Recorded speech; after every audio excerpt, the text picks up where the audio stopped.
Munchkins and viewers alike, it's me Munchie, and this is a very hard video to talk about. I've actually been sitting in front of my lights for a very long time. I am getting super duper sweaty, so I'm taking off my slippers. There we go. And I'm just gonna sip some tea with you, although my tea is over in the corner there. I really want to be talking to you guys about this neglect situation. So welcome on in. I am a rescuer. I founded my rescue and I have volunteers in Washington state where we rescue hamsters, gerbils, mice, and other species of animals, but those are the typical 3 that we tend to rescue. This situation is going to be very emotional. We are talking about neglect, but this is something that needs to be addressed because not many people who watch the channel are actually in the scene of rescuing. You guys out there might not even understand what the frustrations rescuers or people volunteering go through, and a lot of pressure is put on privately funded rescues such as ourselves, where they raise donations from the public in order to keep doing what they're doing. They are not given grants by the government. They're not operated by the government. The government has shelters that are usually regional shelters where they will operate with grants, and people can still donate to them,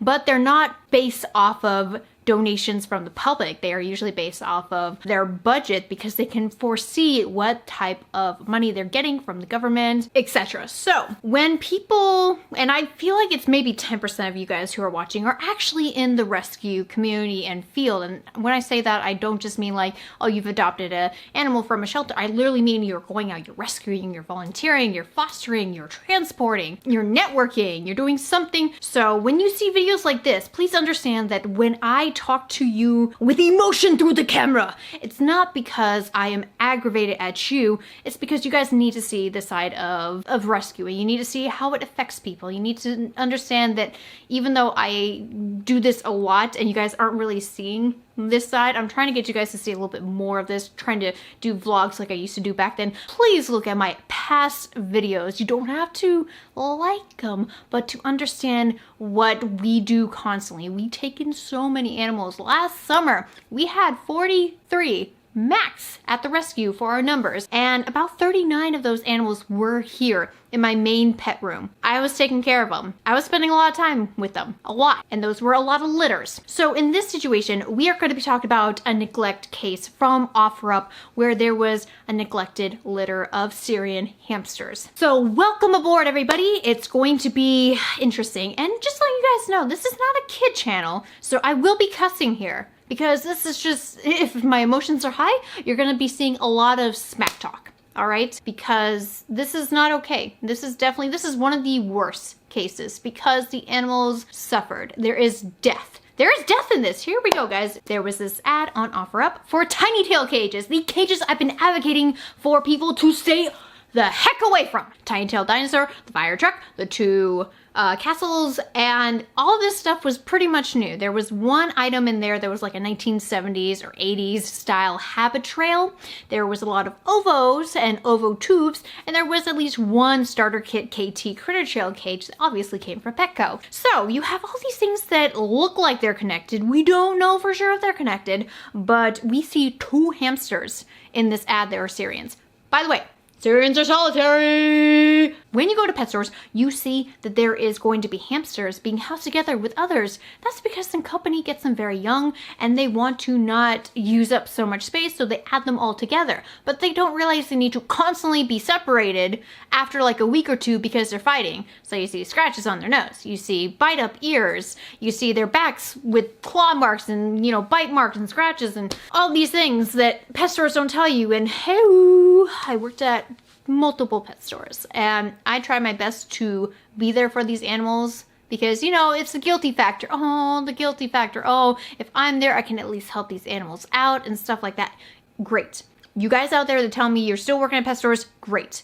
I used to do that. I did over, actually I think it's probably been 3 years. I did 3 years almost of pet store service, and I had a lot of customers tell me that they seriously appreciated me, but the job was stressful because you are limited, because the company does not value your feedback or information about the animals, even though you're very knowledgeable, even though you provide so much feedback that people are buying stuff that you are recommending and you're making the store money and stuff. They really don't care because they're like, oh, chop chop, chop chop, you know, you want to talk to this person for like half an hour about appropriate care, we're just gonna like dock you on that and say you're doing a terrible job. We appreciate that you're, you know, making people happy and actually making us sales, but we're also gonna be completely a-holes to you and tell you that you're wasting our time.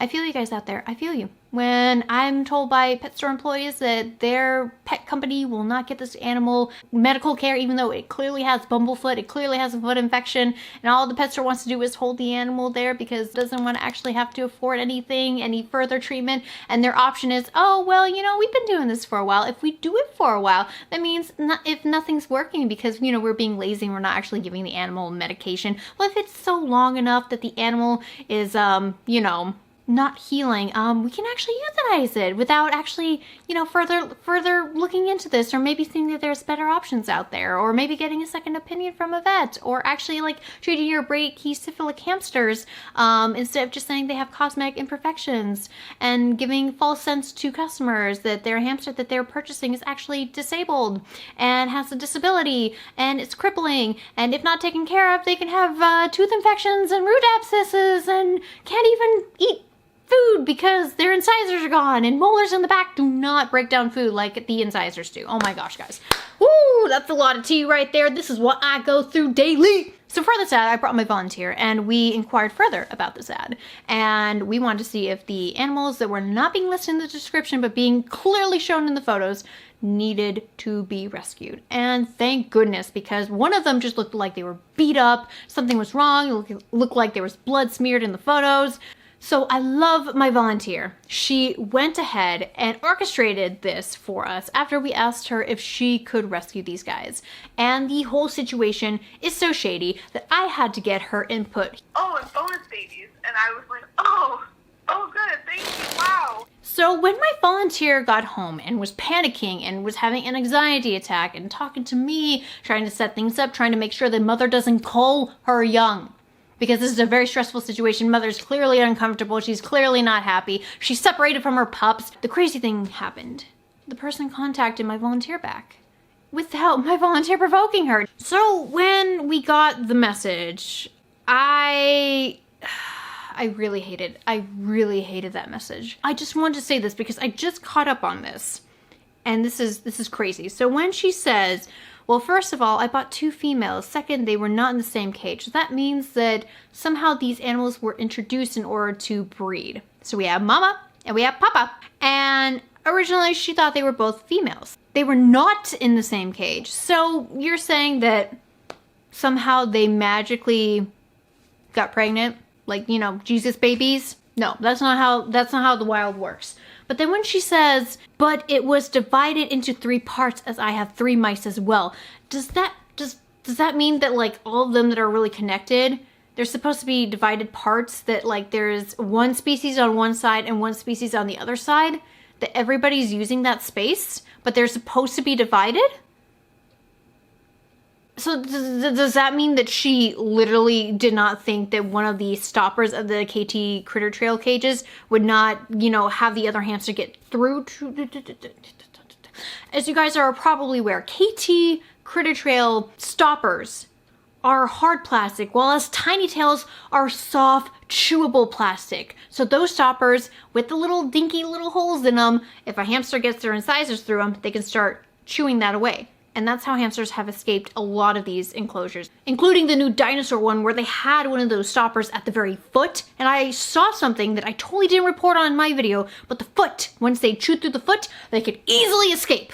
It's not the holes that were the problem, it was literally the stoppers, all the stoppers chewed up and pushed out. This person actually did not realize that these 2 hamsters saw each other, banged, and were actually of opposite sexes without ever checking them.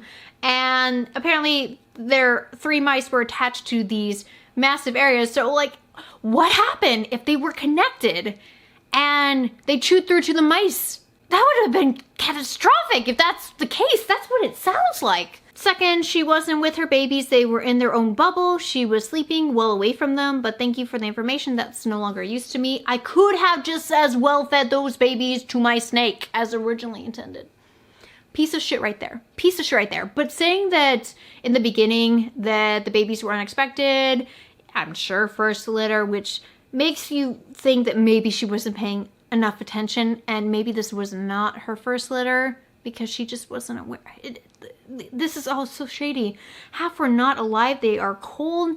Sometimes when babies are born, especially babies that have complications, mothers that have complications with their litters, some babies might be colder than others, but it sounds like they touched them. It really does, especially when they're in a towel, just to themselves. No blood on the towel. No blood when being received, those babies. You know they touched them. You know they touched them. And if they were cold to touch, that means you touched them. That was frustrating. So let me just tell you when we got the babies, because that's the most horrific part to this whole thing that I mentally had to go through.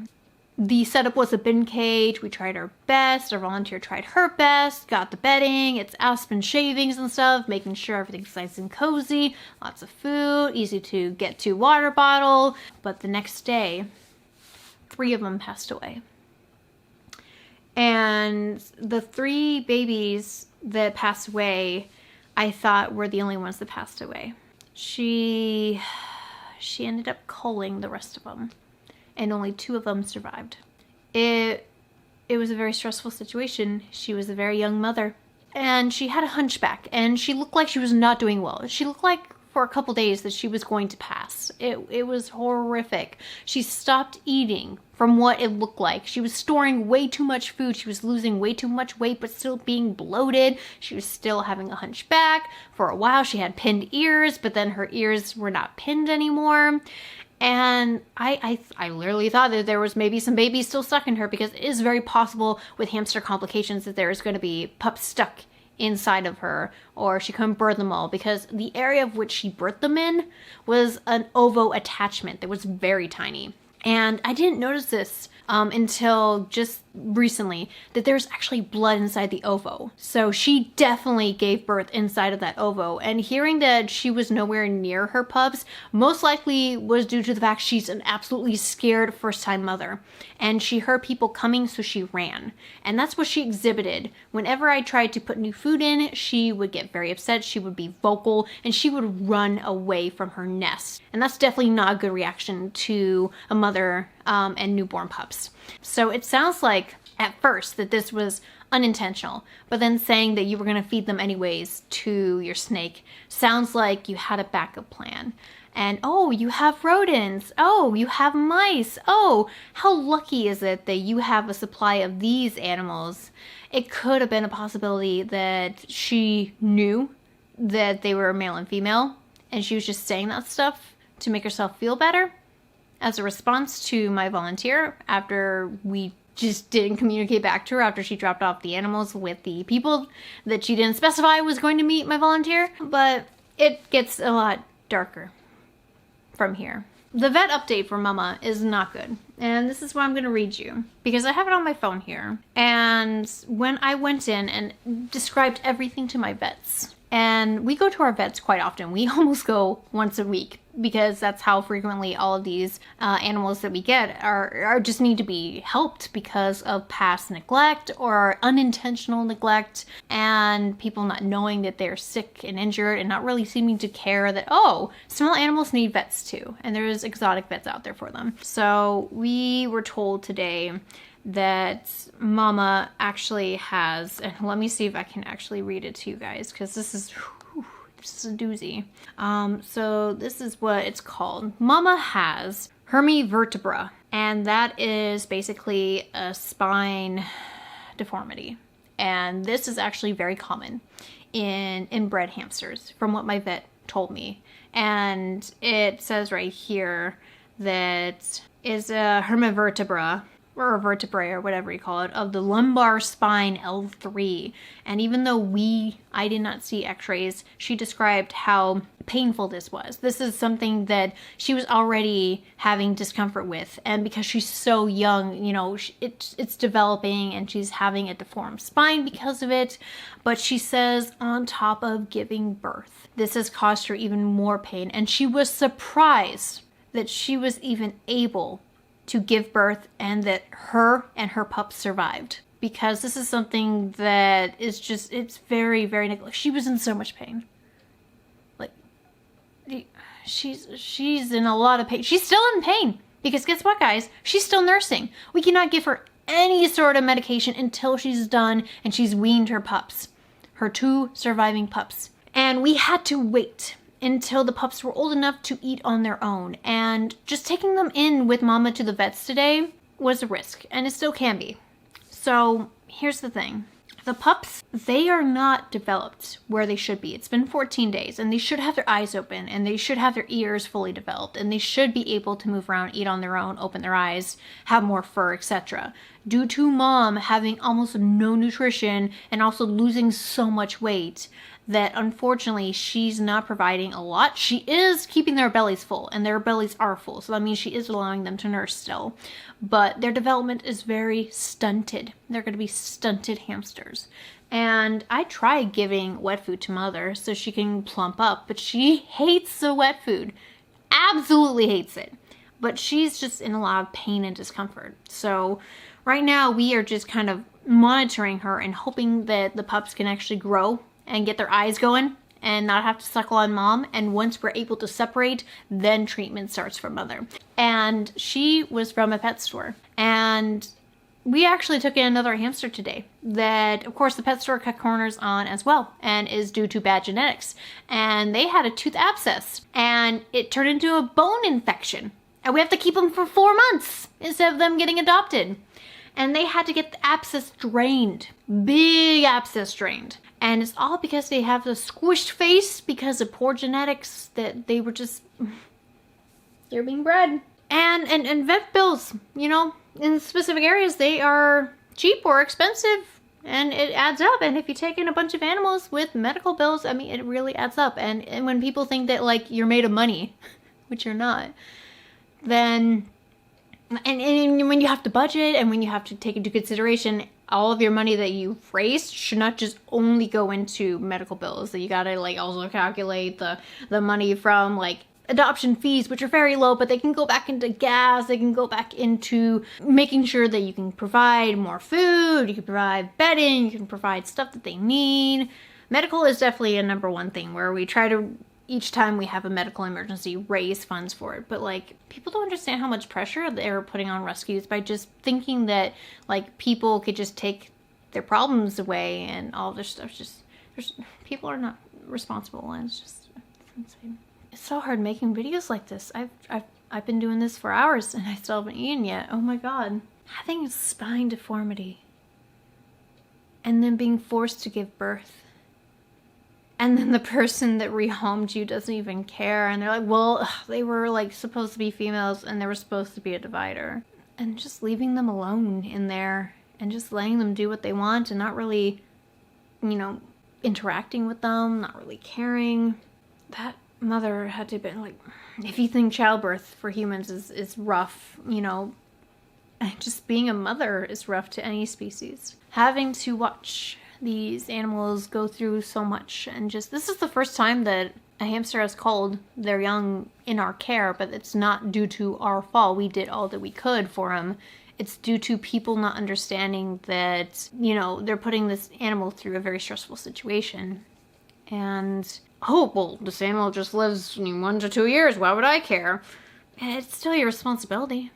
I mean, if you take on an animal, you would hope that you would make sure that it lives a fulfilling life. I mean, humans, like, don't we want to live a fulfilling life? I mean, wouldn't you want to give another thing that you have responsibility of the chance to have as long of a life as possible and a very fulfilling life? I mean, what's the difference? What's the difference between them versus us? You think we're highly and almighty and intelligent? Yeah, we could be intelligent, but they can also be intelligent. Can you run 5 to 10 miles a night? All right? No, I don't think you can. There's some people that can run 5 to 10 miles and they can keep doing it and it's great, but animals are incredible and they can do incredible things that even humans can't. We're not all high and mighty. We should not have this whole stigma of like, oh yes, but it's an intelligent creature. A lot of these guys are very intelligent and science has proven that, especially for Syrians. They have complex moods and thoughts and they have personalities apparently. this just puts a lot of strain and pressure on our rescue when these things happen. And the rescue has had litter intakes after litter intakes after litter intakes. And when there's such big litter intakes, it fills up the space here. And when people think that, oh, it's our responsibility to take these guys in all the time, and we're supposed to rescue every single one that's like ever being rehomed, we try our best to help out those that we can, but we can't do everything. We're not super. All right. And unfortunately, people think that we're like government funded shelters. We're not. Private funded shelters can't do stuff like this. And they need, funding from the public because unfortunately they don't get grants from the government. That's government funded stuff. And government funded, they can budget their stuff and they can take in as many and they can decline as many. But yet when people expect that privately funded rescues can just take their problems away, and not many people feel like that, but there's a lot of stigma where people are like, oh, well, you're supposed to take in these animals. Why are you declining me? Oh, you don't have room? I'm just going to drop it off right on your doorstep and it's your problem now. And you don't understand that might not have room, might not have resources, might not have the funding right now, might be so loaded on medical bills that really you shouldn't be taking on another responsibility.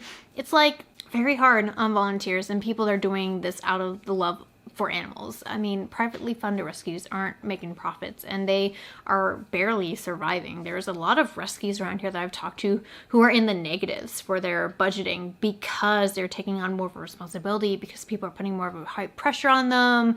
And like, there's a lot of rabbit rescues around here. They've turned into sanctuaries because a lot of the animals come to them in such bad care that they cannot be rehomed, and then it's just more on top of more on top of more. Just like when you get people who do not spay or neuter their cats or dogs and they think that it's peachy keen and they can keep having more and more kits and pups, and it becomes such a big problem that it gets dumped on shelters, and shelters, they have to scramble to make accommodations because they don't want those animals suffering. And there is kill shelters for a reason, guys. If you're not spaying and neutering your animal, then they can't be running around outside. They can get hurt, they can get injured, they can get infections. Like feral cats with their mouths, oh my god, they have such horrible infections in their mouths that they have to be put down to the pain that they're suffering through. And if we're not controlling the domestic population, of course, this whole thing, like, it's all connected. Like, there's not enough resources for rescues and shelters. And even though some shelters can definitely do very well, others are suffering. Others don't have enough resources, volunteers, etc. And it becomes a problem. There is highs and lows. There's never an even. You're not being paid like salary, for instance. You're actually just saying, okay, I'm going to open up my email and there might be one person wanting to surrender today. Oh, there is 15 people wanting to surrender all at once. What is this? What's the increase? There's going to be so many highs and so many lows. You open up your email. Oh my gosh, there is only like one application right now for an animal and they might or might not get improved. And then maybe a couple weeks later, oh wow, there's like 15 for the same animal, or maybe for different animals at your rescue. It's just a lot of stuff to go through, and I'm so glad I have volunteers and coordinators now and other people to help me manage my rescue. But a lot of people burn out doing this, and I really want people to be aware when looking in from the outside that this is definitely not easy. And if you guys ever wanted to do something like this, definitely work under a rescue first. Don't just want to start up a rescue, because that's a lot of responsibility. And you have to put a lot of money down. You have to maintain your website. You have to get an agent. You got to get your business license and your nonprofit tax exempt status, and etc., etc. And all that has to be maintained yearly. You have to put these fees down. You have to have the money for it down. You have to put out-of-pocket expenses down in order to get yourself up off the ground. But then stuff will start piling down on you and it gets very difficult. But there is a good side to rescuing. You get to help out animals that need it the most. You get to be your educational provider. You get to interact with people.